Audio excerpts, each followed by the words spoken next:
Then next, buyback of shares. Buyback എന്ന് പറഞ്ഞാൽ എന്താണ്? Act of purchasing its own shares by a company. ഒരു company അതിന്റെ തന്നെ ഷെയർ പർച്ചേസ് ചെയ്യുന്നതിനെയാണ് ബൈബാക്ക് എന്ന് പറയുന്നത്. അപ്പോൾ ഒരു കമ്പനി അതിന്റെ ക്യാപിറ്റൽ ക്യാൻസൽ ചെയ്യാൻ വേണ്ടിയിട്ടാണ് എന്ത് ചെയ്യുന്നത്? ബൈബാക്ക് നടത്തുന്നത്. ഇനി നമുക്ക് അതിന്റെ മീനിങ് എന്താണ്, അല്ലെങ്കിൽ ഒബ്ജക്റ്റീവ് എന്താണെന്ന് നോക്കാം. Buyback of shares means repurchase of its own shares by a company for immediate cancellation and invalidating the shares after fulfilling all the provisions as per section 68 subsection 2 of the Companies Act 2013. അതായത് share capital cancel ചെയ്യാൻ വേണ്ടിയിട്ട് ഒരു company അതിന്റെ തന്നെ share repurchase ചെയ്യുന്നതിനെയാണ് എന്തെന്ന് പറയാ? Buyback എന്ന് പറഞ്ഞു കഴിഞ്ഞാൽ.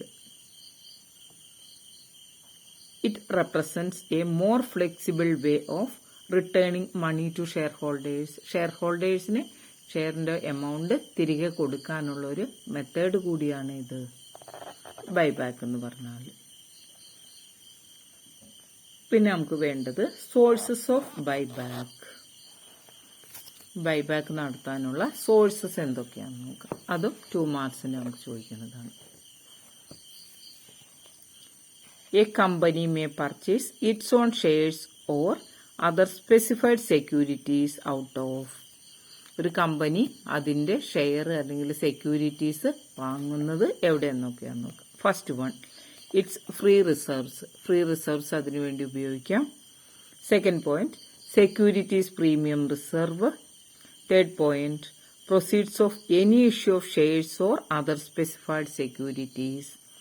അപ്പോൾ സോഴ്സസ് ഓഫ് ബൈബാക്ക് എന്ന് ചോദിക്കുമ്പോൾ നമുക്ക് എഴുതേണ്ടത് free reserves, securities premium reserve, proceeds of any issue of shares or other specified securities.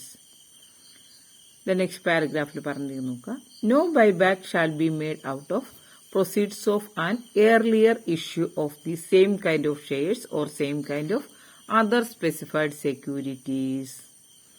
Earlier issue ഉപയോഗിച്ച് എന്ത് ചെയ്യാൻ പാടില്ല? ബൈബാക്ക് നടത്താനായിട്ട് പാടില്ല. Then next, conditions for buyback as per section 68 subsection 2 of the Companies Act 2013. 5 മാർക്സിന്റെ question ആയിട്ട് ചോദിക്കുന്നതാണ്. അപ്പോൾ ഒരു കമ്പനി ബൈബാക്ക് നടത്തണമെങ്കിൽ എന്തൊക്കെ കണ്ടീഷൻസ് ആണ് സാറ്റിസ്ഫൈ ചെയ്യേണ്ടത്, കമ്പനീസ് ആക്ടിൽ എന്തൊക്കെയാണ് മെൻഷൻ ചെയ്തിരിക്കുക എന്നുള്ളതാണ് ഇനി നമ്മൾ നോക്കുന്നത്. First point, buyback should be authorised by articles of association of the company. അപ്പോൾ ആർട്ടിക്കിൾസ് ഓഫ് അസോസിയേഷനിൽ അങ്ങനെ ഒരു പ്രൊവിഷൻ ഉണ്ടെങ്കിൽ മാത്രമേ ഒരു കമ്പനിക്ക് അതിന്റെ ഷെയർ ബൈബാക്ക് നടത്താൻ സാധിക്കൂ. Second point, a special resolution must be passed in the general meeting of shareholders. Share ഹോൾഡേഴ്സിന്റെ ജനറൽ മീറ്റിംഗിൽ ഇതിനു വേണ്ടി ഒരു സ്പെഷ്യൽ റെസൊല്യൂഷൻ പാസ്സാക്കണം. Third point, the buyback of shares cannot exceed 25% of the total paid up capital and free reserves of the company. ഇപ്പോൾ buyback നടത്തുന്നത് total paid up ക്യാപിറ്റലിന്റെ 25%േക്കാൾ കൂടാനായിട്ട് പാടില്ല. അതായത് total paid up capital free റിസർവും ചേർന്നതിന്റെ 25%േക്കാൾ കൂടുതൽ ബൈബാക്ക് നടത്താൻ പാടില്ല. Next point, all the shares for buyback must be fully paid up. Fully paid share മാത്രമേ ബൈബാക്ക് നടത്താൻ പാടുള്ളൂ. Next point, buyback must be completed within 12 months from the date of passing special resolution. Second പോയിന്റിൽ നമ്മൾ പറഞ്ഞു company annual general മീറ്റിംഗിൽ അതിനുവേണ്ടി ഒരു special resolution പാസ്സാക്കണം. ഇവിടെ നമ്മൾ പറയുന്നത് റെസൊല്യൂഷൻ പാസ്സാക്കി വിതിൻ 12 months ആ ബൈബാക്കിന്റെ പ്രോസസ്സ് കംപ്ലീറ്റ് ചെയ്യണം. Then next point, the ratio of the debt owned by the company should not be more than twice the capital and its free reserves after such buyback. അപ്പോൾ ഡെപ്റ്റും ഇക്വിറ്റിയും തമ്മിലുള്ള ആ ratio എന്ന് പറഞ്ഞു കഴിഞ്ഞാൽ debt owned by company should not be more than twice the capital and free reserves. അപ്പോൾ ഈ ബൈബാക്കിന് ശേഷം ക്യാപിറ്റലും free റിസർവ്സും ചേർന്നതിന്റെ ഡബിളിനേക്കാൾ കൂടുതൽ ഡെപ്റ്റ് ആവാൻ പാടില്ല. ദെൻ നെക്സ്റ്റ്, നമ്മളോട് ചോദിച്ചിട്ടുള്ളതാണ് methods of buyback of shares. First point, from the existing share holders on a proportionate basis. ഒരു proportionate ബേസിസിൽ എക്സിസ്റ്റിംഗ് ഷെയർ ഹോൾഡേഴ്സിൽ നിന്ന് അത് പർച്ചേസ് ചെയ്യാം. അതല്ലെങ്കിൽ from open market, from odd lots, or from the employees of the company pursuant to scheme of employee stock option scheme or set equity. ഇതാണ് methods of buyback of shares.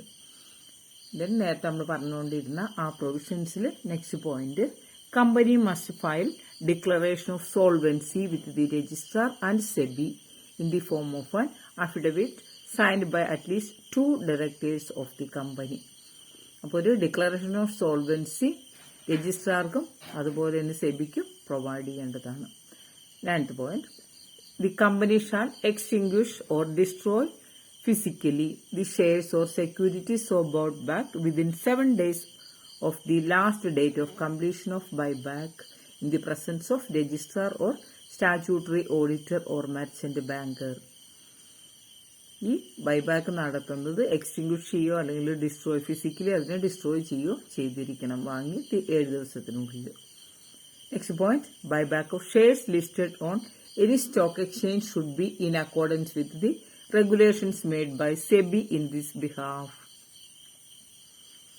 അപ്പോൾ buyback നടത്തുമ്പോൾ listed കമ്പനിയിൽ, അതായത് listed കമ്പനിയുടെ shares ആണെങ്കിൽ SEBI guidelines കൃത്യമായിട്ട് follow ചെയ്യേണ്ടതായിട്ടുണ്ട്.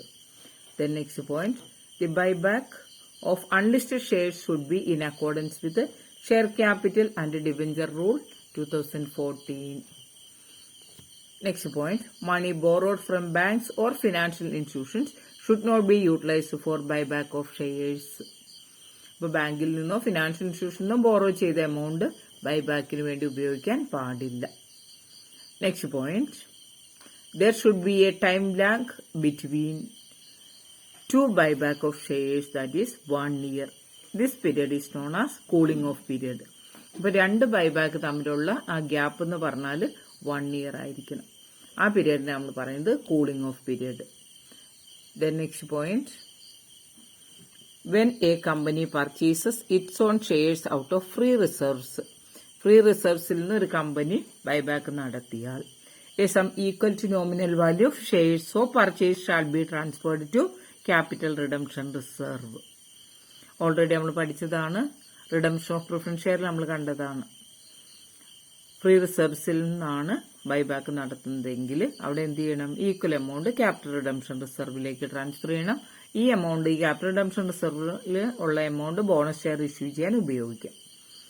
Next point, after buyback it shall not be make further issue of shares within a period of 6 months except by way of bonus issue or in the discharge of same obligations such as conversion of preference shares or debentures into equity shares or set equity shares.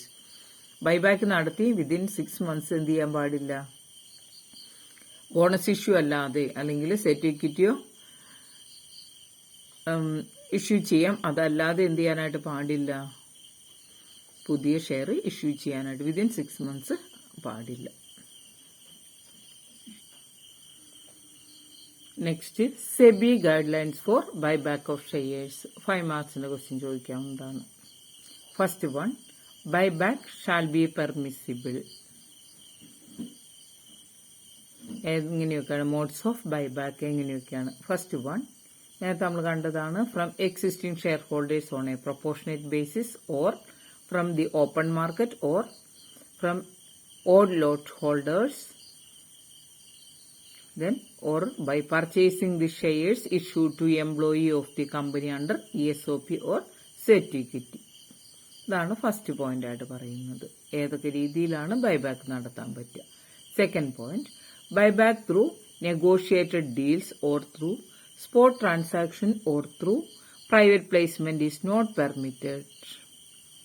Negotiation deal അനുസരിച്ചോ spot ട്രാൻസാക്ഷനോ private പ്ലേസ്മെന്റോ ഒന്നും allow ചെയ്യുന്നില്ല. Hence, a company is required to make public announcement in at least one national daily and one regional language daily.